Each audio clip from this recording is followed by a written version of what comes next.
Hello guys, फिर से आप सभी का स्वागत है आपके अपने YouTube channel my life begins here में। मैं हूं आपका दोस्त कुंदन कौर पांडे और आज मैं फिर से निकल रहा हूं एक यात्रा पे और हमारे साथ हैं हमारे दोस्त पाठक जी। तो अटेंडम आज दोपहर के 1 बजे के आसपास हमारी प्लान बनी बाबा बैद्यनाथ धाम निकलने के लिए देवघर, और 2 बजे फाइनली हम लोग पटना के लिए निकल चुके हैं क्योंकि 3 बजे हमारी ट्रेन है। वीडियो के अंत तक हमारे साथ बने रहिए और अभी तक अगर आपने हमारे चैनल को सब्सक्राइब नहीं किया तो चैनल को सब्सक्राइब कर लीजिए और बेल आइकन पे जरूर क्लिक कर लिए और आगे हमारे साथ यात्रा का आनंद उठाइए। फाइनली हम लोग अपने ट्रेन में आ चुके हैं जो कि है पटना हटिया पाटलिपुत्र एक्सप्रेस, जो कि पटना से 3:20 पे खुलती है। और ये ट्रेन हमारी 3rd AC में, ये 2 सीट है, तो हम लोग आ चुके हैं और AC थोड़ी बहुत आनंद दे रही है। तो अभी ट्रेन ये रात में लगभग 9 बजे के आसपास पहुंचाएगी। तब तक हम लोग थोड़ा सा कुछ टाइम पास कर लेते हैं ऐसे ही लीडो खेल करके, और आगे हम लोग पहुंचते हैं तो यात्रा में आपको घुमाते हैं और पूरा यात्रा का आनंद लेंगे हम लोग साथ में। कहने को तो ये एक्सप्रेस ट्रेन है लेकिन इसकी स्टॉपेज हर छोटे बड़े स्टेशनों पे है और झाझा हम लोग पहुंच चुके हैं जो कि अपने टाइम से लगभग आधे घंटे 40 मिनट बिफोर है।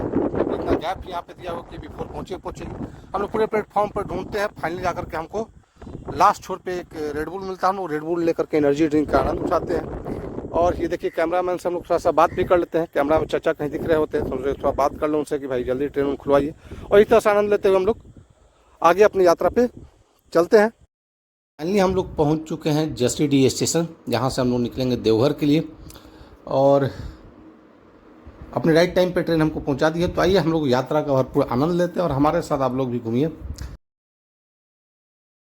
हम लोग यहाँ चलते तो टोटो का नॉर्मली फेयर दे करके भी, जो कि 25 से 30 रुपये वो दे करके जा सकते थे देवघर, लेकिन थोड़ा सा VIP फील लाना था तो हम लोगों ने 100 रुपये में एक टोटो रिजर्व किया और उस टोटो से देवघर की ओर हम लोग प्रस्थान कर चुके हैं।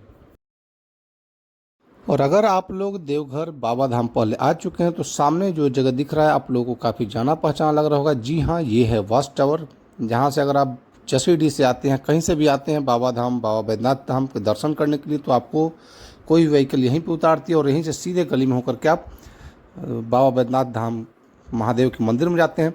हम लोग यहीं से उतर करके अपने होटल की ओर प्रस्थान करते हैं। ये हमारा होटल है जहाँ हमने ये एक रूम बुक किया हुआ है। हमारे मित्र पाठक जी रूम देखने के ऊपर जा रहे हैं, रूम की स्टेटस क्या है। तब तक मैं नीचे थोड़ा सा इंतजार करके वीडियो टाइम पास कर लेता हूँ। रूम में बैग वगैरह रखने के बाद, फ्रेश होने के बाद हम लोग थोड़ा सा रात्रि में निकलते हैं। कुछ अगर अल्पाहार कुछ मिल जाए तो करके उसके बाद विश्राम किया जाए, और उसके बाद लेकिन थोड़ा बहुत ऐसा ही मिलता है तो हम लोग चलते फिरते ठेले पे कुछ भोजन मारते हैं और उसके बाद विश्राम के लिए। और सुबह के 4 बजे 4:30 बजे के आसपास हम लोग होटल से निकलने के बाद पहुँच जाते हैं महादेव के दर्शन के लिए बाबा बैद्यनाथ धाम मंदिर। और अच्छे से लाइन लगने के बाद लगभग हम लोग आधे घंटे 45 मिनट लाइन में लगे रहते हैं, और उसके बाद जब बाबा का श्रृंगार वगैरह हो जाता है उसके बाद हम लोगों की दर्शन की बारी आती है। वहाँ पे हम लोग दर्शन आराम से करते हैं और उसके बाद बाहर निकल करके प्रसाद वगैरह लेते हैं। और फिर जैसा कि हम लोगों ने रात्रि में प्लान कर लिया था कि आज बाबा धाम की यात्रा के पश्चात हम लोग निकलेंगे बासुकीनाथ के लिए, इसलिए हम लोगों ने गाड़ी एक बुक कर रखी थी। तो हम लोग होटल से चेकआउट करते हैं और यहाँ पे हमारे लिए हमारी वाहन पहले से यहाँ खड़ी रहती है। तो यहाँ से हम लोग अपने यात्रा के अगले पड़ाव की ओर बाबा बासुकीनाथ की दर्शन के लिए निकल जाते हैं। लगभग अभी समय सुबह के 7 बज रहे हैं। तो यहाँ से हम लोग पहुँचेंगे आगे बाबा बासुकीनाथ, और यहाँ के बाद हम लोग आगे फिर निकलेंगे तारापीठ, जो कि पश्चिम बंगाल में है। तो इन खूबसूरत प्राकृतिक दृश्यों का आनंद लेते हुए हम लोग आगे बढ़ते हैं और कुछ देर लगभग 1 घंटे से थोड़ा सा कम यात्रा करने के पश्चात हम लोग पहुंच जाते हैं बाबा बासुकीनाथ के दर्शन करने के लिए। यहाँ पे काफ़ी ज़्यादा भीड़ थी, थोड़ी सी अव्यवस्थाएं थी, फिर भी दर्शन काफ़ी अच्छे तरीके से हम लोगों ने कर लिया और यहाँ पे प्रसाद भी ले लिया। और यहाँ से प्रसाद लेने के बाद हम लोग आगे, जो कि हमारा यहाँ से आगे का पड़ाव था तारापीठ, वहाँ के लिए हम लोग प्रस्थान करने के लिए आगे निकल पड़ते हैं। और वहाँ भी हमें बीच बीच में काफ़ी खूबसूरत प्राकृतिक दृश्य मिलती रहती है। चूँकि गाड़ी काफ़ी नई थी, अभी बलेनो कार थी, ये काफ़ी नई, अभी नंबर प्लेट भी इसका नहीं थी, तो गाड़ी भी अच्छे से चल रही थी। AC थी, चुनावी माहौल था तो बीच बीच में जाँच के लिए रुकना पड़ता था। फिर हम लोग को यात्रा का आनंद लेते हुए हम लोग आगे बढ़ते आ रहे थे।